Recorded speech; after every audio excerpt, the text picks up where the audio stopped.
బిడ్డకి కానీ కొడుకుకు కానీ వివాహం అనేది దగ్గర వరకు వచ్చి దూరం అయిపోతూ ఉంటుంది. ఎన్ని ప్రయత్నాలు చేసినప్పటికీ కూడా వివాహం అనేది అంతా సామాన్యంగా జరగదు. అందరికీ నమస్కారము. శ్రీ రాజరాజేశ్వరి జ్యోతిష నిలయము, నెహ్రూ నగర్, నందిగామ. కొందరు వారి యొక్క వ్యక్తిగత జీవితంలో ఎంతో ఆనందంగా ఉన్నప్పటికీ, వారి కుటుంబంలో ఎంతో సంతోషాలు ఉన్నప్పటికీ, ఇతర విషయాలన్నీ బాగానే ఉన్నప్పుడు చదువు ఉంటుంది, ధనము ఉంటుంది, ఆస్తిపాస్తులు ఉంటుంది, కుటుంబము మంచిగా ఉంటుంది, నలుగురిలో గౌరవప్రదమైనటువంటివిగా ఉంటారు, అన్ని విధాలుగా కూడా క్షేమదాయకంగా ఉంటారు. కానీ వారికి బిడ్డకి కానీ కొడుకుకు కానీ వివాహం అనేది దగ్గర వరకు వచ్చి దూరం అయిపోతూ ఉంటుంది.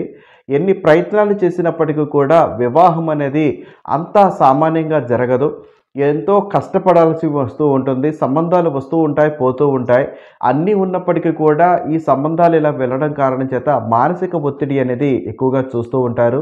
కాబట్టి వివాహ ఆలస్యం కనుక మీ కుటుంబాలలో ఎవరికైనా ఉండి, లేదా మీరే వ్యక్తిగతంగా వివాహ ఆలస్యం అనేది ఎక్కువగా చూస్తున్నాము అనుకుంటే, ఒకసారి జాతక పరిశీలన కొరకు మా యొక్క మొబైల్ నంబర్ 9494962192 సంప్రదించండి.